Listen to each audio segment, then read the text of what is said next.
Hi friends, ಎಲ್ಲರಿಗೂ ನಮಸ್ಕಾರ. Welcome to my channel. ಇವತ್ತು ತುಂಬಾ ಟೇಸ್ಟಿಯಾಗಿ ಸಿಂಪಲ್ಲಾಗಿ ಆಲೂ ಮಟರ್ ಪನ್ನೀರ್ ಮಸಾಲ ಗ್ರೇವಿ ಹೆಂಗೆ ಮಾಡೋದು ಅಂತ ತೋರಿಸ್ಕೊಡ್ತಾ ಇದ್ದೀನಿ. ತುಂಬಾ ಚೆನ್ನಾಗಿರುತ್ತೆ. ಈ ಥರ ಗ್ರೇವಿ ಥರ ಮಾಡೋದ್ರಿಂದ ಯಾವುದೇ ಥರ ಸಾಂಬಾರು ಬೇಕಾಗೋದಿಲ್ಲ.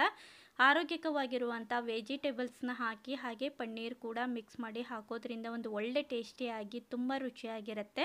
ಇವಾಗ ಮಾಡಲು ಬೇಕಾಗುವಂಥ ಸಾಮಗ್ರಿಗಳನ್ನ ನೋಡ್ಕೊಂಬರೋಣ. ಅದಕ್ಕಿಂತ ಮುಂಚೆ ನನ್ನ ಚಾನಲ್ನ ನೋಡೋರು ಪ್ಲೀಸ್ ಸಬ್ಸ್ಕ್ರೈಬ್ ಮಾಡ್ಕೊಂಡ್ರೆ ನಾನು ಹಾಕುವಂಥ ರೆಸಿಪಿ ವಿಡಿಯೋ ತುಂಬ ಬರ್ತಾವು. ವಿಡಿಯೋನ ಕೊನೆವರೆಗೂ ನೋಡಿ. ಇಷ್ಟ ಆದಲ್ಲಿ ಲೈಕ್ ಮಾಡಿ, ಶೇರ್ ಮಾಡಿ. ಹಾಗೆ ಹೊಸದಾಗಿ ನೋಡೋರು ಪ್ಲೀಸ್ ಸಬ್ಸ್ಕ್ರೈಬ್ ಮಾಡ್ಕೊರಿ. 1 ಈರುಳ್ಳಿ ತೊಗೊಂಡಿದ್ದೀನಿ, 1 ಟೊಮೆಟೊ ತೊಗೊಂಡಿದ್ದೀನಿ, 2 ಆಲೂಗಡ್ಡೆ, 1 ಕ್ಯಾರೆಟು, ನಂತರ ಹಸಿಮೆಣಸಿನ್ಕಾಯಿ ತೊಗೊಂಡಿದ್ದೀನಿ, ಸ್ವಲ್ಪ ಕೊತ್ತಂಬರಿ ಸೊಪ್ಪು ತೊಗೊಂಡಿದ್ದೀನಿ, ಹಾಗೆ ಇದು ಹಸೆ ಬಟಾಣಿ ತೊಗೊಂಡಿದ್ದೀನಿ. ಅಚ್ಚ ಖಾರದ ಪುಡಿ 2 ಟೇಬಲ್ ಸ್ಪೂನು, ಒಂದು ಅರ್ಧ ಟೇಬಲ್ ಸ್ಪೂನು ಅರಿಶಿನ ಪುಡಿ, ಅರ್ಧ ಟೇಬಲ್ ಸ್ಪೂನಷ್ಟು ಜೀರಾ ಪೌಡ್ರ್ ತೊಗೊಂಡಿದ್ದೀನಿ, ಹಾಗೆ ಧನಿಯಾ ಪುಡಿ ತೊಗೊಂಡಿದ್ದೀನಿ, ಅಚ್ಚ ಖಾರದ ಪುಡಿ, ನಂತರ ಇದಿಷ್ಟು ಉಪ್ಪು ತೊಗೊಂಡಿದ್ದೀನಿ, ಬೆಳ್ಳುಳ್ಳಿ ಶುಂಠಿ ಪೇಸ್ಟ್ ತೊಗೊಂಡಿದ್ದೀನಿ, ಹಾಗೆ ಪನ್ನೀರನ್ನ ಈ ಥರ ಸಣ್ಣ ಸೈಜಲ್ಲಿ ಕಟ್ ಮಾಡಿ ಇಟ್ಕೊಂಡಿದ್ದೀನಿ. ನಂತರ ಇಲ್ಲಿ ಬಾಣಲೆಯನ್ನು ಒಗ್ಗರಣೆಗೆ ಮೊದಲೇ ಎಣ್ಣೆ ಹಾಕಿ ಕಾಯ್ಲಿಕ್ಕೆ ಇಟ್ಕೊಂಡಿದ್ದೆ. ಎಣ್ಣೆ ಕಾದಾದಮೇಲೆ ಫಸ್ಟು ನಾನು ಕ್ಯಾರೆಟು ಮತ್ತು ಆಲೂಗಡ್ಡೆ ಹಾಕಿ ಸ್ವಲ್ಪ ಫ್ರೈ ಮಾಡ್ಕೊಳ್ತಾ ಇದ್ದೀನಿ. ಮೇನ್ ಇರೋದು ಇದು, ಚೆನ್ನಾಗಿ ಇದು ಕುದ್ರೇ ಒಂದು ಒಳ್ಳೆ ಟೇಸ್ಟಿಯಾಗಿ ಬರುತ್ತೆ. ಹಾಗಾಗಿ ಸ್ವಲ್ಪ ಫ್ರೈ ಮಾಡ್ತಾ ಇದ್ದೀನಿ. ನೋಡಿ, ಇದಿಷ್ಟು ಹಾಕ್ಕೊಂಡು ಚೆನ್ನಾಗಿ ಮಿಕ್ಸ್ ಮಾಡಿಕೊಂಡು ಫ್ರೈ ಮಾಡ್ಕೊಳ್ಬೇಕು. ನೋಡಿ, ಸ್ವಲ್ಪ ಮೀಡಿಯಮ್ದಲ್ಲಿ ಕೆಂಪಗಾಗೋ ಥರ ಫ್ರೈ ಮಾಡಿಕೊಂಡ್ರೆ ಸಾಕು. ನಂತರ ಇವಾಗ ಹಸಿಮೆಣಸಿನ್ಕಾಯಿನ ಹಾಕ್ತಾ ಇದ್ದೀನಿ.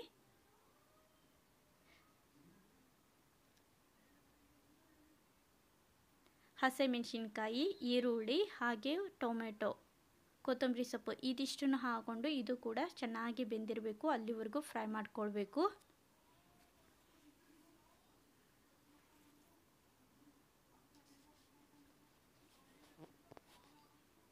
ನೋಡಿ, ಈ ಥರ ಮಿಕ್ಸ್ ಮಾಡಿಕೊಂಡು ಈರುಳ್ಳಿ ಮತ್ತು ಟೊಮೆಟೊ ಹಸಿಮೆಣಸಿನ್ಕಾಯಿ ಚೆನ್ನಾಗಿ ಬೆಂದಿರಬೇಕು.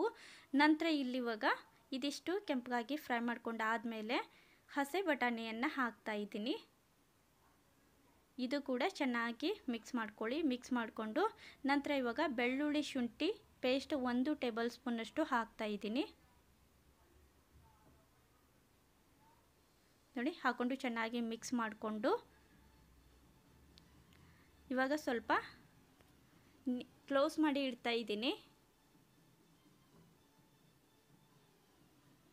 ನೋಡಿ, ಇದಿಷ್ಟು ನೋಡಿ ಎಣ್ಣೆ ಎಲ್ಲ ಬಿಟ್ಕೊಂಡು ಸಣ್ಣದಾಗಿ ಕುದೀತಾ ಇದೆ. ಇವಾಗ ಮತ್ತೆ ಒಂದೆರಡು ಸರ್ತಿ ಚೆನ್ನಾಗಿ ಈ ಥರ ಮಿಕ್ಸ್ ಮಾಡಿಕೊಂಡು ಇವಾಗ ಮಸಾಲ ಐಟಮ್ಸ್ನ ಹಾಕ್ತಾ ಇದ್ದೀನಿ. ಅಚ್ಚ ಖಾರದ ಪುಡಿ, ಉಪ್ಪು, ಗರಂ ಮಸಾಲ, ಧನಿಯಾ ಪುಡಿ, ಹಾಗೆ ಸ್ವಲ್ಪ ಅರಿಶಿನ ಪುಡಿ ತೊಗೊಂಡಿದ್ದೀನಿ. ಹಾಗಾಗಿ ಇದಿಷ್ಟು ಹಾಕ್ಕೊಂಡು ಒಗ್ಗರಣೆಯಲ್ಲಿ ಹಾಕ್ಕೊಂಡು ಚೆನ್ನಾಗಿ ಮಿಕ್ಸ್ ಮಾಡ್ಕೊಳ್ಳಿ. ನೀವು ಪನ್ನೀರ್ ಏನಾದರೂ ಇಲ್ಲ ಅಂತ ಅಂದರೆ ಇದಿಷ್ಟು ಸಾಮಗ್ರಿಗಳನ್ನ ಹಾಕಿ ಪಲ್ಯನ ಮಾಡ್ಕೊಳ್ಬೋದು. ತುಂಬಾ ಚೆನ್ನಾಗಿರುತ್ತೆ. ನೋಡಿ, ಇದಿಷ್ಟು ನಾವು ಸ್ವಲ್ಪ ನೀರು ಹಾಕ್ಕೊಂಡು ಕುದಿಸ್ಕೊಂಡು ಇಟ್ಬಿಟ್ರೆ ಪಲ್ಯ ರೆಡಿ ಆಗುತ್ತೆ. ಅಂದರೆ ಸಿಂಪಲ್ಲಾಗಿ ಪನ್ನೀರ್ ಏನು ಇಲ್ಲದೆ ಇರೋ ಟೈಮ್ದೊಳಗೆ ಈ ಥರ ಪಲ್ಯನ ಮಾಡ್ಕೊಳ್ಳಿ. ನಂತರ ಇವಾಗ ಇದಕ್ಕೆ ನಾನು ಚೆನ್ನಾಗಿ ಮಿಕ್ಸ್ ಆದಮೇಲೆ ಸ್ವಲ್ಪ ನೀರನ್ನು ಹಾಕ್ಕೊಂಡಿದ್ದೀನಿ. 1 ಗ್ಲಾಸಷ್ಟು ನೀರು ಹಾಕ್ಕೊಂಡು ಚೆನ್ನಾಗಿ ಮಿಕ್ಸ್ ಮಾಡಿಕೊಂಡು ಕ್ಲೋಸ್ ಮಾಡಿ ಇಡ್ತಾ ಇದ್ದೀನಿ ಸ್ವಲ್ಪ ಕುದಿಸ್ಕೊಳ್ಳೋದಕ್ಕೆ.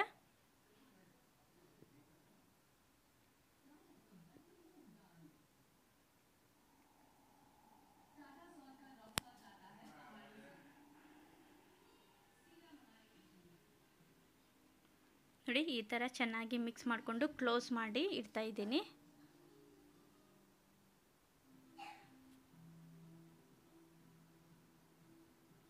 ಇವಾಗ ನೋಡಿ, ಈ ಥರ ಕುದೀತಾ ಇದೆ. ಇದನ್ನು ನೀವು ಪನ್ನೀರ್ ಇಲ್ಲದೆ ಇರೋ ಟೈಮ್ದೊಳಗೆ ಪಲ್ಯನ ಮಾಡ್ಕೊಳ್ಬೋದು.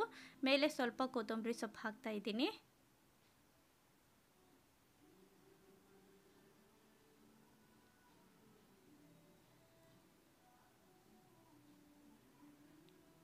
ನೋಡಿ, ಈ ಥರ ಸ್ವಲ್ಪ ಕುದಿಸ್ಕೊಂಡಾದಮೇಲೆ ಇಲ್ಲಿ ನಾನು ಕಡಲೆ ಬೀಜ ತೊಗೊಂಡಿದ್ದೀನಿ. ಕಡಲೆ ಬೀಜ ಅಂದರೆ ಹುರ್ಕಡಲೆ, ಅಂದರೆ ನಾವು ಪುಟಾಣಿ ಬೇಳೆ ಅಂತ ಕರಿತೀವಿ. ಪುಟಾಣಿ ಬೇಳೆನ ಈ ಥರ ನೋಡಿ ಸ್ವಲ್ಪ ತೊಗೊಂಡ್ಬಿಟ್ಟು ಪೌಡ್ರ್ ಮಾಡಿ ಇಟ್ಕೊಂಡಿದ್ದೀನಿ.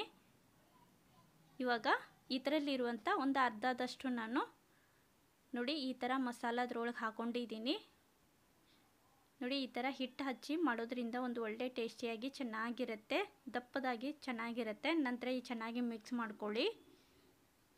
ಮಿಕ್ಸ್ ಮಾಡಿಕೊಂಡು ಇವಾಗ ನಮಗೆ ಎಷ್ಟು ಪಲ್ಯ ಬೇಕಾಗುತ್ತೋ ಅಷ್ಟು ನಾವು, ಅಂದರೆ ಗ್ರೇವಿ ಬೇಕಾಗುತ್ತಲ್ವ, ಹಾಗಾಗಿ ಸ್ವಲ್ಪ ತೆಳುವಾಗಿಯೇ ಬೇಕು. ಹಾಗಾಗಿ ಸ್ವಲ್ಪ ನೀರು ಹಾಕ್ಕೊಂಡಿದ್ದೀನಿ. ಮತ್ತು ನೀರು ಹಾಕ್ಕೊಂಡು ಉಪ್ಪು ಖಾರ ಇವಾಗ ನೀವು ನೋಡಿಕೊಂಡು ಸರಿಯಾಗಿದ್ದರೆ ಇರಲಿ. ನಾನು ಇದಿಷ್ಟು ಹಾಕ್ಕೊಂಡಿರೋದು ಕರೆಕ್ಟಾಗಿರುತ್ತೆ. ಇವಾಗ ನಾನು ಪನ್ನೀರನ್ನ ಹಾಕ್ತಾಯಿದ್ದೀನಿ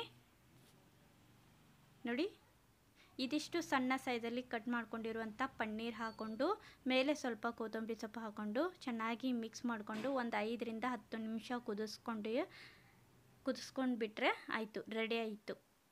ಆಲೂ ಮಟರ್ ಪನ್ನೀರ್ ಮಸಾಲ ಗ್ರೇವಿ ರೆಡಿ ಆಗುತ್ತೆ. ತುಂಬಾ ಟೇಸ್ಟಿಯಾಗಿ ರೊಟ್ಟಿ, ಚಪಾತಿ, ಪೂರಿ, ಅನ್ನ ಎಲ್ಲದರಲ್ಲಂತೂ ಸೂಪರಾಗಿ ಹೊಂದುತ್ತೆ. ನೋಡಿದ್ರಲ್ವ, ಈ ಥರ ನಾವು ಸಣ್ಣದಾಗಿ ಕ್ಲೋಸ್ ಮಾಡಿಕೊಂಡು ಕುದಿಸಿ ಇಟ್ಕೊಂಡು ಬಿಟ್ಟರೆ ರೆಡಿ ಆಗುತ್ತೆ. ಈ ಸಿಂಪಲ್ ರೆಸಿಪಿ ಇಷ್ಟ ಆದಲ್ಲಿ ಲೈಕ್ ಮಾಡಿ, ಶೇರ್ ಮಾಡಿ. ಹೊಸದಾಗಿ ನೋಡೋರು ಪ್ಲೀಸ್ ಸಬ್ಸ್ಕ್ರೈಬ್ ಮಾಡ್ಕೊರಿ. ನೀವು ಒಂದು ಸರ್ತಿ ಈ ಥರ ಟ್ರೈ ಮಾಡಿ, ತುಂಬಾ ಚೆನ್ನಾಗಿರುತ್ತೆ, ತುಂಬ ರುಚಿಯಾಗಿರುತ್ತೆ. ಸಿಂಪಲ್ಲಾಗಿ ಕಡಿಮೆ ಸಾಮಗ್ರಿಗಳನ್ನ ಬಳಸಿ ಈ ಥರ ಪಲ್ಯನ ರೆಡಿ ಮಾಡ್ಕೋಬೋದು. ನೋಡಿದ್ರಲ್ವ. Thank you. Bye friends, bye.